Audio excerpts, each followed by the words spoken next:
Thanks, Katrina. Yes, well, it's wonderful that a bit of dialogue can become so contentious. Fantastic. Look, it really is my great pleasure to introduce the Honourable Karen Andrews, who's the member for Macpherson and the recently appointed Parliamentary Secretary to the Minister for Industry and Science. She's become a friend of Science and Technology Australia through her position as the co-chair of the Parliamentary Friends of Science group, which has been the largest, and I like to think one of the more active parliamentary friendship groups within this particular parliament. Her background is as a mechanical engineer who then delved into industrial relations and human resources and became a consultant in that area before becoming a parliamentarian. I know from reading her maiden speech that she's particularly passionate about making sure that STEM opportunities are available for women as a career path, and that's something that STA is also very passionate about. So if I could introduce the Honourable Karen Andrews. Thank you very much.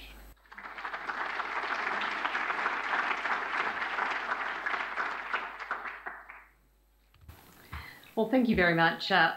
Ross, it's a pleasure to be here today. Can I start by acknowledging some people here, starting with Ross as President of Science and Technology Australia, Professor Ian Chubb, Chief Scientist of Australia, Professor Brian Schmidt, Nobel Laureate, Martin Hoffman, who's moved, the Deputy Secretary of the Department of Industry and Science, Professor Margaret Harding, the Deputy Vice-Chancellor of Research here at the ANU, and can I also acknowledge Katrina Jackson, the CEO of Science and Technology Australia.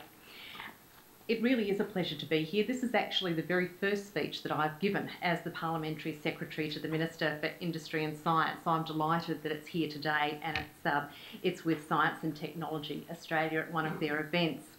Now, as you've just heard, I do have a background in STEM. I'm a mechanical engineer, and it's something that I've been passionate about for a very, very long time. It's also one of the reasons that I co-founded Parliamentary Friends of Science. When you actually look at the demographics of the people who are in Parliament, they come from quite a wide range of backgrounds. We have certainly a lot of lawyers, we have economists, we have farmers, we have small business owners and operators, and we do have union officials. But there are very few that have a background in science and engineering. They are certainly in the minority. Clearly, we need to be engaging parliamentarians in the debate about science. It's so important, in my view, that there is a dialogue between scientific leaders and the parliamentarians to make sure that we have informed debate and discussion about science, and that you can input into our science policy for the future. Now, in order to be able to engage with the parliamentarians, and I say this kindly, we need to educate the parliamentarians more broadly about science. And that the establishment of Parliamentary Friends of Science was certainly a small, but I believe a significant step in educating our parliamentarians. Now, I'm very confident that we got their attention when we launched Parliamentary Friends of Science, because at our launch we had a masterclass in astronomy with Professor Schmidt, and we held that on the rooftop of Parliament House, and we had an enormous attendance. I was fascinated. It was an excellent evening, and I thank you very much for that. So that actually kicked off Parliamentary Friends of Science. We've since had a number of different events that have been well attended, particularly given that they're held during parliamentary sitting times, and there's a lot of conflicting things that parliamentarians have to attend. So I'm very pleased with the way that Parliamentary Friends of Science is actually progressing in the attendance that we're getting at the functions and events.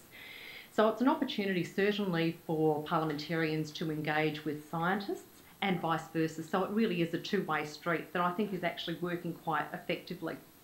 And there is a really big thank you to STA, because they have been instrumental in Parliamentary Friends of Science, and they have certainly been great supporters of STEM for the last 30 or so years. So congratulations and thank you very much for your support.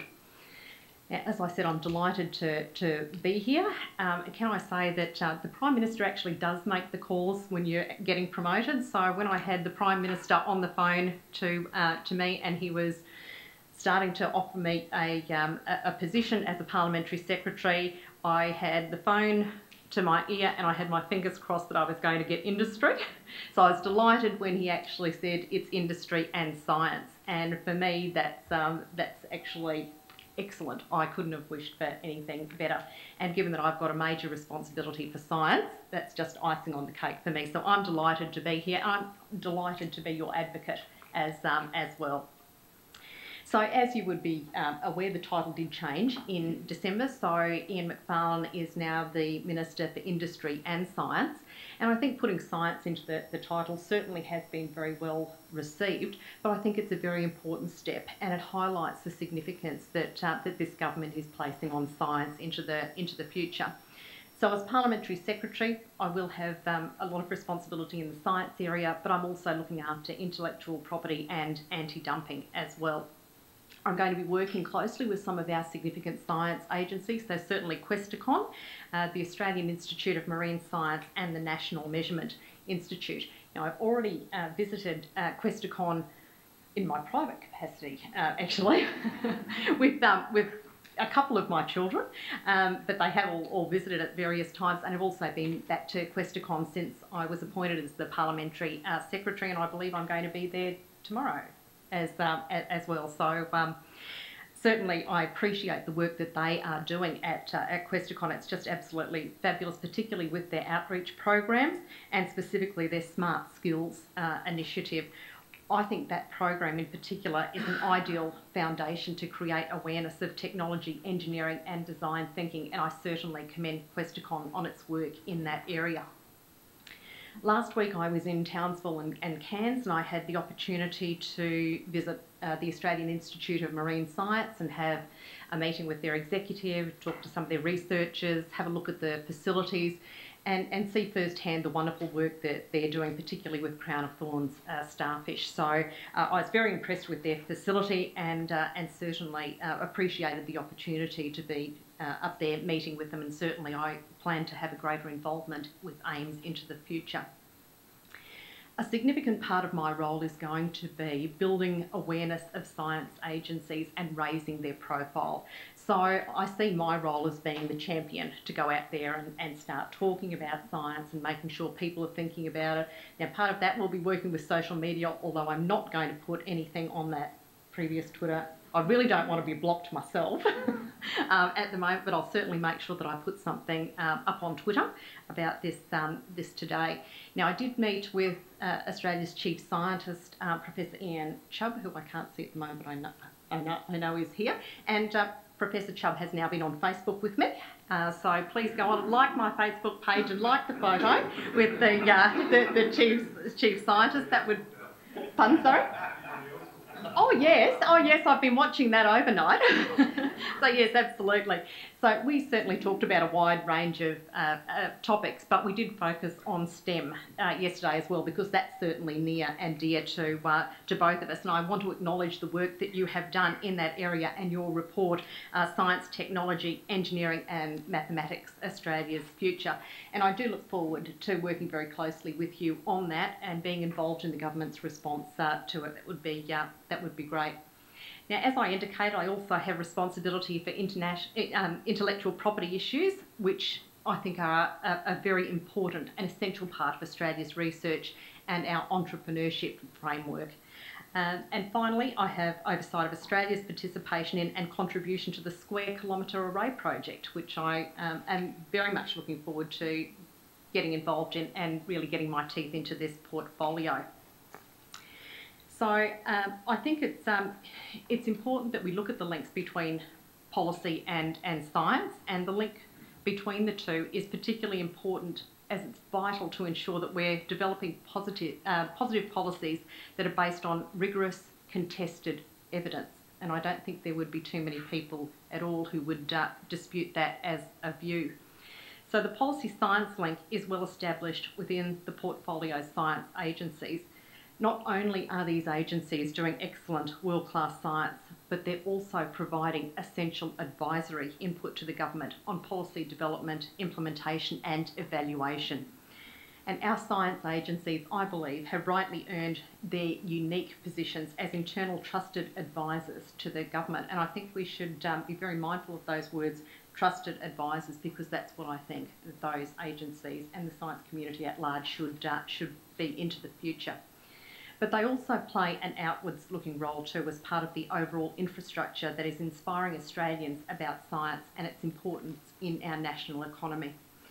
This outreach ranges from the Inspiring Australia strategy being led by Questacon to the often unheralded work of the National Measurement Institute, setting the framework that underpins trade and industry. I believe that we are a government that understands the importance of STEM to our future prosperity.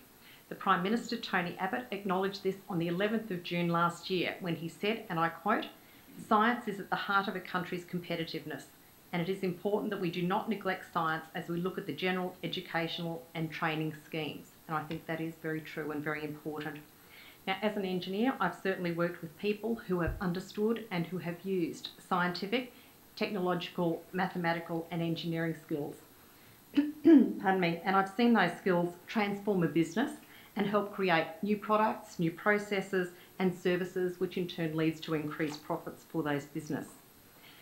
I'm well aware that our workforce increasingly needs STEM skills simply to be able to do their jobs well. Having a good grounding in STEM will become even more imperative for the jobs of tomorrow. They're needed to take advantage of technological advances for all of our industries, business and our infrastructure, and they're critical to Australia's future economic and social wellbeing, because they're going to enable us to maximise our competitiveness, improve our use of natural resources and develop innovative industries. So we need to build our STEM capabilities, not just amongst our current workforce, but for the generations in the future. So that's why in October of last year, we announced $12 million for strategies and funding to improve the focus of STEM subjects in primary and secondary schools across the country. At a national level, Australia has considerable strengths in science. We excel particularly in the areas of chemical, physical, biological, health and medical sciences.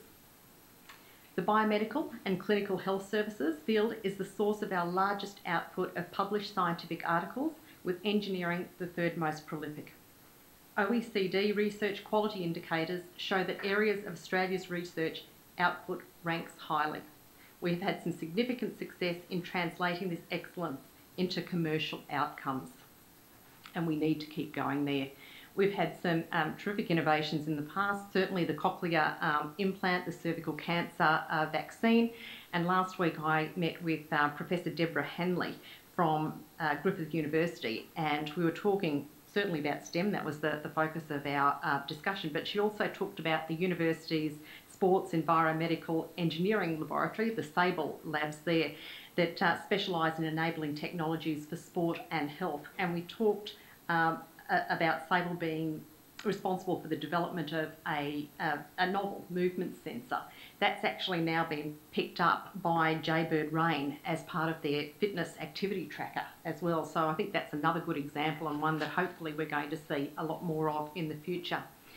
But what these examples do is underscore the fact that modern breakthroughs are most likely to be the result of high-tech, strongly science-based entrepreneurship based on sound understandings of STEM. And we need, and I say we to everyone in this room and also outside of this room, we need to work together to bring those skills and build them so that there is a practical understanding and application of STEM, not only, as I said, in our existing workforce, but for our future generations.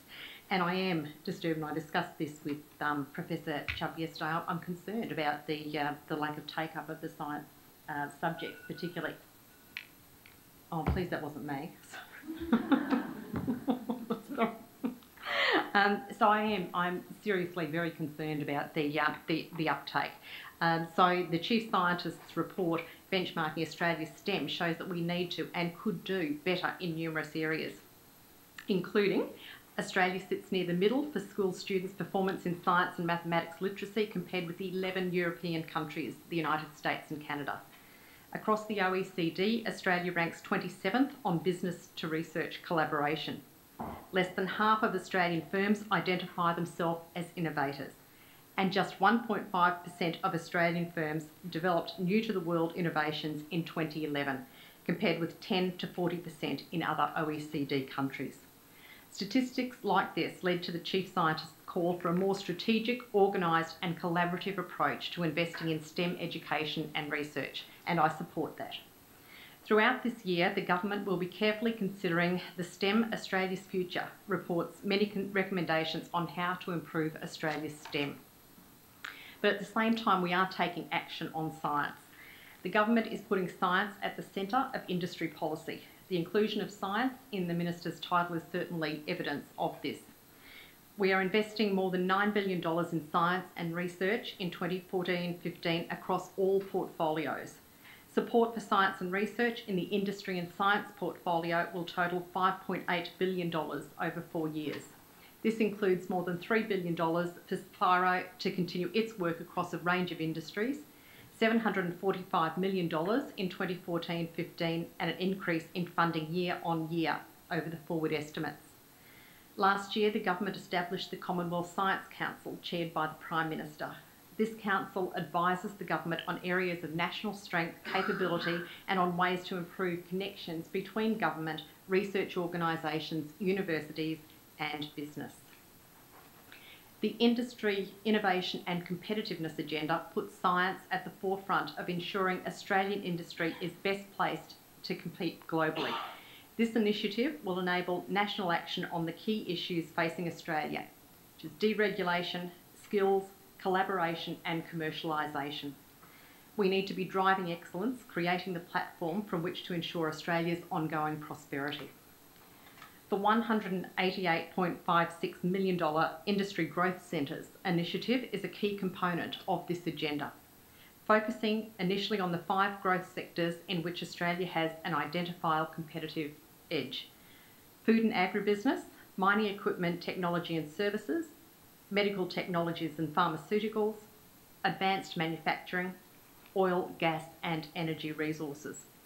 This new approach to industry policy builds on Australia's strengths, driving excellence and capability in sectors with the most economic potential.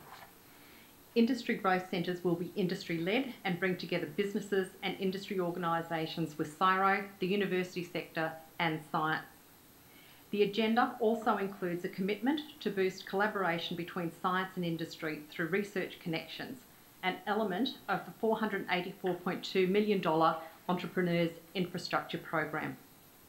We're also facilitating the transformation of Australian manufacturers to science and technology-based, smart, high-value and export-focused industries through our Manufacturing Transition Grants Program. The Government has refocused industry policy away from propping up industries that are struggling or not viable in the long term, and instead is targeting a sustained lift in industrial performance and economic growth. I want to reiterate that science, technology and entrepreneurship are central to our industry policy. The Government's aspirations are not dramatically different to the STA's objectives, really: to encourage scientific dialogue between industry, government and the science and technology community. Thank you so much for inviting me here today. I'm looking forward to continuing our partnership and I'm looking forward to being part of the future of science in this country. Thank you.